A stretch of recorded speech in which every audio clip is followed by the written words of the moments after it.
I think for anyone that's sitting in a job or in a role that they're thinking of moving, it's scary. But life's too short to be in a job that doesn't allow you to be you and doesn't allow you to be uh, in a role where you're creating maximum value in the world. So have a think about where you might be able to move on to do that.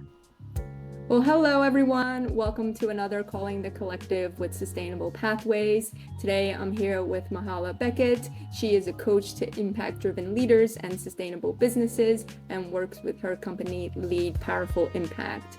Before we dive into the conversation, I want to show you a bit of her work in sustainable pathways, and you can check that out in the next slides. All right, before we continue with the podcast, I wanted to talk about the incredible solutions that Mehalah has on the Sustainable Pathways platform. Her first solution is a pro bono informal chat for you to decide if B Corp certification is right for your company at this time. She also has another great pro bono solution for you to have a chat with her about how you can scale your business sustainably.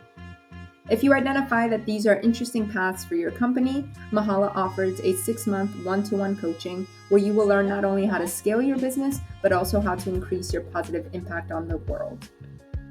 If you also want to become B Corp certified, she offers a 6-month combined business coaching and B Corp consulting program for your business to become a force for good through the highest environmental and social standards.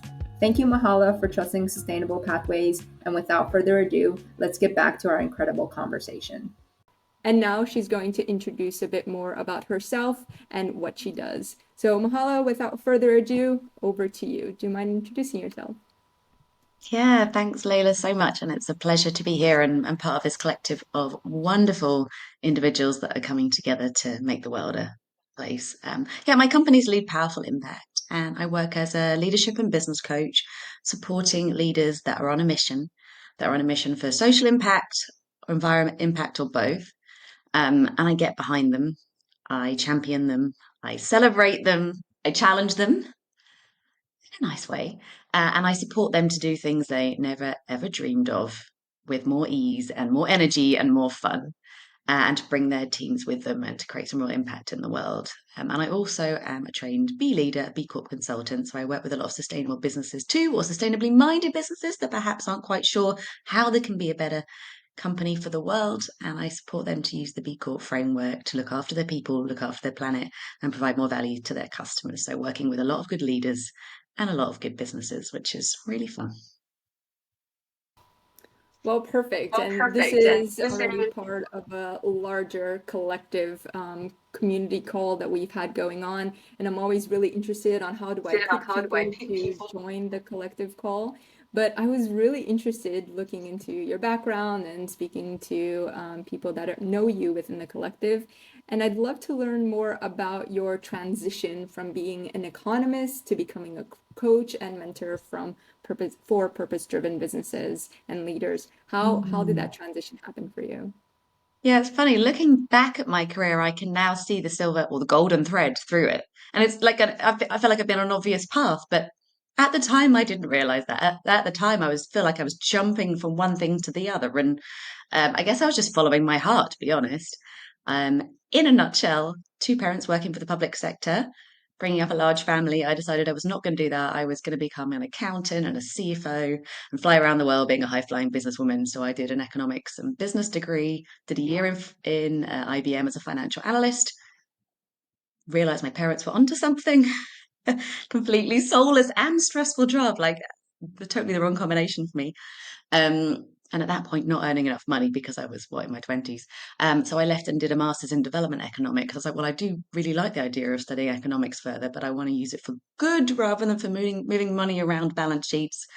So went into development economics. So that was supporting developing country governments, as we called them then, to grow their economies in a sustainable way, in an inclusive way.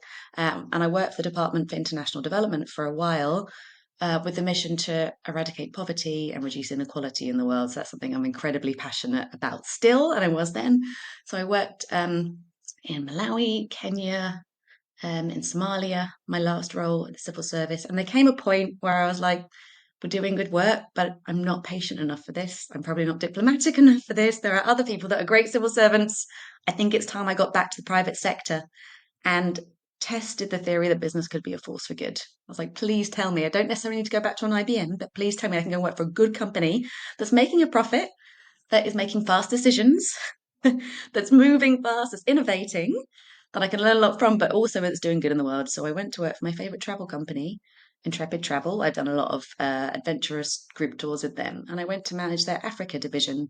So I managed their offices in Kenya and Tanzania, South Africa, and Namibia, and took over 200 staff. That was my practical MBA. Did that for a few years, and while I was there, I took my Intrepid Africa companies through B Corp. Fell in love with the B Corp movement, which is a sustainability movement I'm sure we'll come on to. I also got a great business coach who really supported. I mean, I was director of 4 companies. I'd come from the civil service.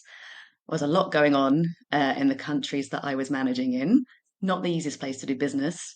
And my business coach was incredible in terms of how much she supported me in my work and outside of work. So I decided to get my coach certification. I decided to train as a B Corp consultant, a B leader, and about 3.5 years ago went solo. So left Intrepid and set up Lead Powerful Impact, basically to support people that I used to be, that good leader leading a good company who had a lot of staff and a lot going on in business and just needed someone to speak to, someone to support me, someone to champion and challenge me and help me to be leading a better business. So I basically became the coach I wanted and needed when I was in business. And I've been doing that for the last 3.5 years. So I'm still passionate about poverty and inequality, still very passionate about putting people first.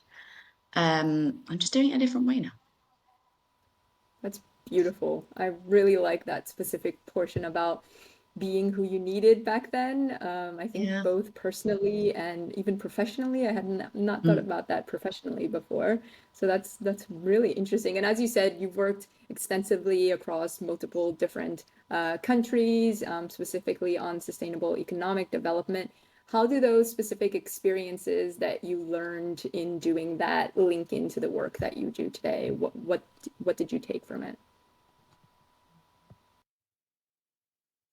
Good question. And I think probably what I alluded to at the end, a people first approach.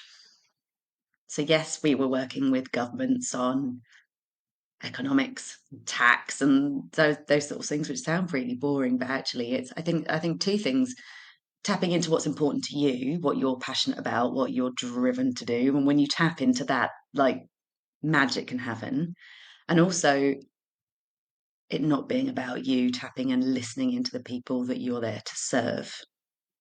Um, I got a little bit uh, I decided to move on from international development because it was quite a lot of developed countries kind of bringing their opinions, what they needed to do to support developing country nations, and it didn't feel right. But we still learnt a lot about listening to the people in the country that you're into, and I think I've brought that with me. You might have some ideas about what to do, but it's really about listening and understanding and responding to what's in front of you. And I think I've definitely brought that people first approach into my work going forward.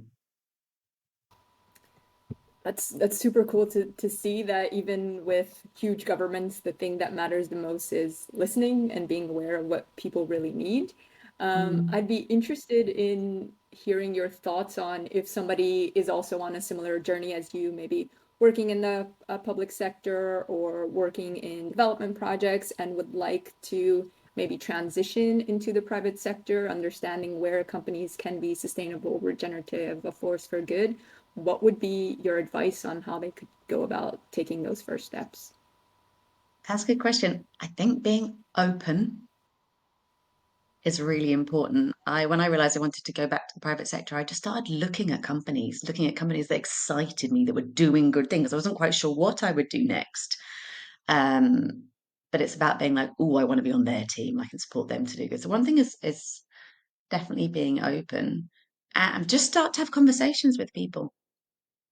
Um, and really focus on what is it I want to focus on next. I've kind of gone from being a generalist to a specialist to a generalist to a specialist, getting an idea of like where do my strengths lie and who could really use those. But it was a while before I figured out where I wanted to go, and it was basically looking at companies that really inspired me that I'd love to work for. I think I had a list of three at the time. One was Lululemon, one was Intrepid, and the other one was The Economist magazine. And then about a year later, a job came up at Intrepid, and I was like, "Ooh, that was on my list of a company that I could really get behind and do good things at." And happy to chat to anybody if they would like to explore what that would mean for them. Invitation out there. Wow, that's super cool, and I like the idea that you said previously around I used this before, and so I not only do I believe in the company, but I've been a customer myself, and that's a really good way to kind of go about it. And you were at Intrepid for a while working in Africa specifically. What were the biggest challenges that you had, and also the biggest successes that you still look back to fondly today? I guess there were some internal ones and some external ones. So the external ones were taking over four companies that, if I'm honest, had been languishing for a while. Our head office was in Melbourne and they'd not been ignored, but they were definitely behind where some of the other countries that were closer to Melbourne were. So I took over some companies that I think they'd been ignored, and I think confidence was low in the individuals. So spent quite a lot of time getting the team right, promoting people, upskilling people, celebrating people. And again, because I came in, I think one of the opportunities for me, as well as the internal challenge, was coming into a whole new sector and a whole new industry and a whole new role. So it was very easy for me to come and go, I can't do your jobs. Looking at the senior leadership, I can't do your jobs. I trust that you can.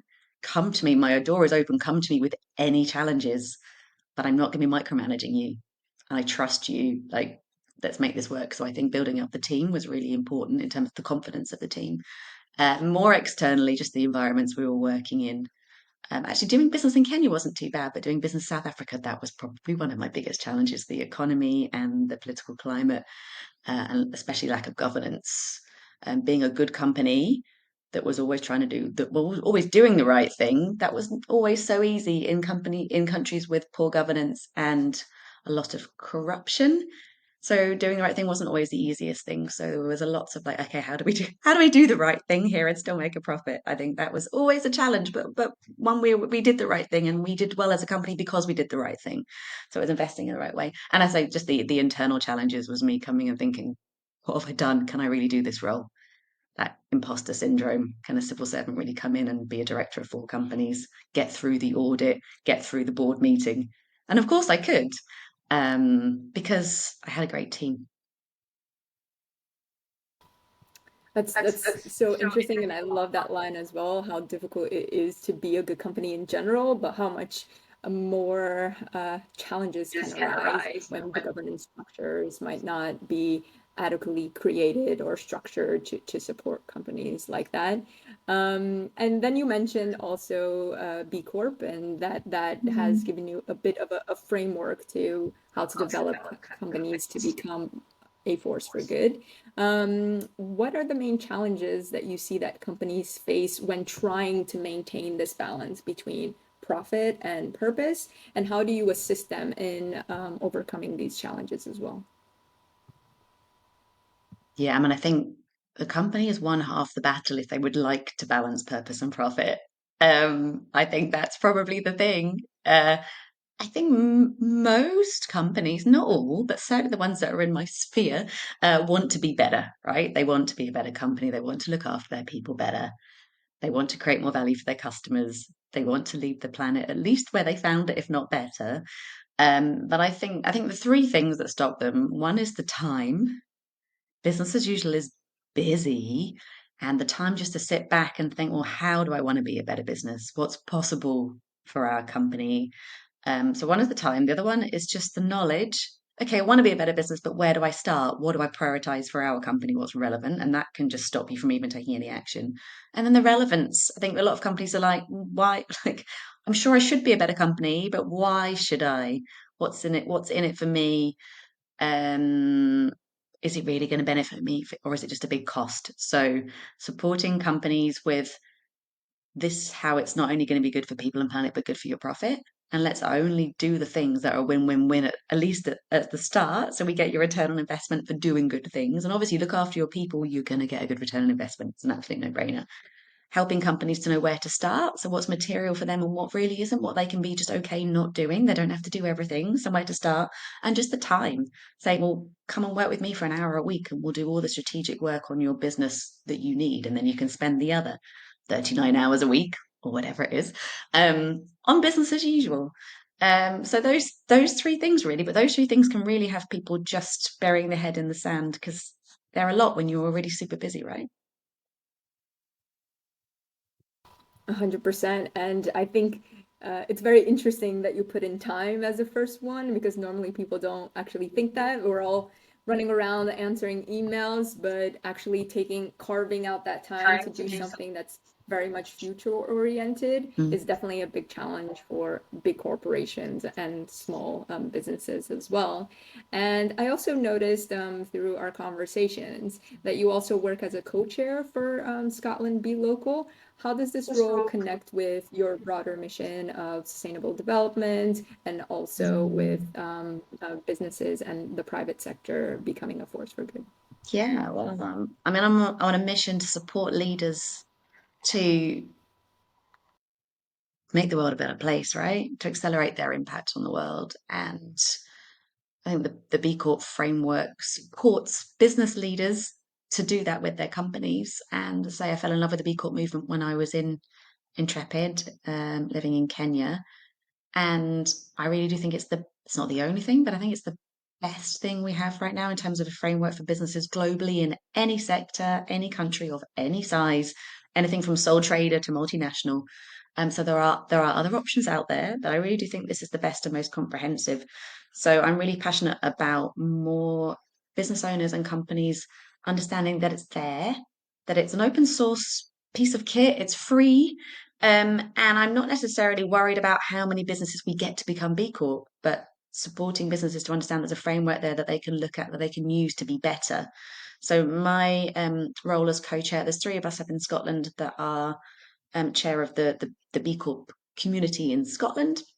And I guess we have twofold responsibilities. One is to bring the community together. There's now around 50 B Corps in Scotland, and it's bringing them together to share because they're all doing well in some areas. Maybe they're doing really well at looking after their workers, or really well at looking after the planet, or really well at creating value for customers, or really good at governance, or maybe they're doing really good philanthropy. Um, and they're the kind of five areas of the B Corp framework. So to bring them together to learn from each other and share so they can all, it's about progress over perfection. So they're all learning about the strengths of other B Corps so that they can go, oh, okay, maybe next year we'll put more of a focus on our governance, or maybe next year we put a focus on creating more social impact or environmental impact through our customers. So bringing them together to learn and share and get better, but also growing the community in Scotland as well. So supporting other companies that maybe haven't heard of B Corp to have a look at it and see how it can support them. And in terms of my wider mission, I'm supporting good leaders and I'm really passionate about creating good jobs. I think it's going back to my days in international development. The best thing you can do for somebody is help them to get into a good job so that they have sustainable income, so that they can choose what they do with the money and support their families. So if I'm supporting leaders to run better companies that are looking after their workers, then I'm creating more great jobs in Scotland and wider afield. So that ties in perfectly with my mission of supporting leaders accelerate their impact. And it's just a really lovely community to be a part of. Oh, that's great to hear. And I'm interested in your last point there about creating sustainable jobs, because I also believe that Mm, we can't really start talking about the SDGs and sustainability if somebody doesn't have money on the table to mm. buy their next meal or to pay their rent. This is the world that we do live in. What are some examples that you would maybe suggest for businesses when they're looking to ensure that they are providing great work for the people that are part of their business? I think two words come up, and I guess it's fear and confidence. So people need to know that they're safe. Like safety is important. So, when I came into that company, new leader for a company, there was a lot of fear that I'd come in and just like make loads of people redundant and bring my team in. Like, so there was a lot of listening and assuring and building up, investing them to make to the like I'm not here to get rid of people. I'm here to support you guys. So um giving a safe worker environment that has stability. And the other thing, yeah, is building up. building up confidence in people that they know why they're here, they know what they bring to the table, so they can do their best work basically, and do that, and you'll just watch your employees absolutely fly, and we're putting more money on the table for everybody. Exactly. No, that's a great point as well. And I've through our conversation here, I've seen your examples of, okay, I've worked in very governmental roles, nonprofit, private sector. How have these various experiences shaped your perspective on leadership, but also how have they shaped you and who you are and who you've transformed over the last years? Hmm. I think professionally, I've really benefited from the breadth of experience. I know what it's like to work in a very buttoned up corporate, and what's important there and getting on and getting by. I know how to be diplomatic and negotiate the World Bank and the US and all the rest of it. Um, and worked in very small organizations where so I think bringing different perspectives so that I can now support if someone's coming to me from the public sector, the private sector, a startup, a corporate. I get the challenges that they are facing. I think those different perspectives are really helpful, and bringing together sort of the best of the selection I think is helpful in terms of some of my mentoring and guidance. And in general, I just think what's helped me in my career is constantly finding places where I can be more me in my roles. I think, um, and just space and permission to be me. So that's something I look in everyone else. How can you be more you in the roles that you are in, wherever you are. Um, and I think for anyone that's sitting in a job or in a role that they're thinking of moving, it's scary. But life's too short to be in a job that doesn't allow you to be you and doesn't allow you to be uh, in a role where you're creating maximum value in the world. So have a think about where you might be able to move on to do that because we're all on this planet for a reason, right? Oh, I love that. And I also want to say that every time I think about you, I generally get a smile because all of the pictures that you're posting is all very positive content, very smiley. And sometimes that's hard working in this area that we're working, right? The progress is not happening as fast. Sometimes it's even slowing down or going in the other direction. Talking about climate change is difficult. How do you keep that optimism up and um, inspire others to do the same? The short answer is don't watch the news. And I know, so in some respects, I may come across as marginally ignorant because I really don't watch the news. I don't pay attention to the negatives. Yes, I'm aware of what's going on. I'm not completely ignorant, but I focus on what the possibilities are and how I can help because we can get so dragged down by the bad news stories. And I know a lot of people use the fear tactic to try and scare people into action. That's just really not maybe there's a place for that for other people. That's not my style. By focusing on what I can do and what I can contribute and positive action. I think people say to me, you can't be that positive all the time. Of course, I have my odd, not days anymore, few minutes where I question myself. And I think, well, this isn't helping anyone, is it? So it's about thinking, actually, what can I do and how can I contribute and how can I support others? Yes, there are terrible things going on in the world. There are. Um, and us being moaning about it being scared off by it isn't going to help anyone. So for me, it's about, well, how can I help? What action can I take? And that keeps me in momentum and that keeps me in my good energy. Because if I'm not in my good energy, I'm no good for anyone, people or planet. And I guess that's the work I do with my clients. How can you be looking after yourself and being in your good energy and doing the things so that you can then spill over and you can be actually a positive force for others. So I think it's about not getting dragged down by the negativity, but thinking I'm on this planet to do some good here. Let's do it. I love that.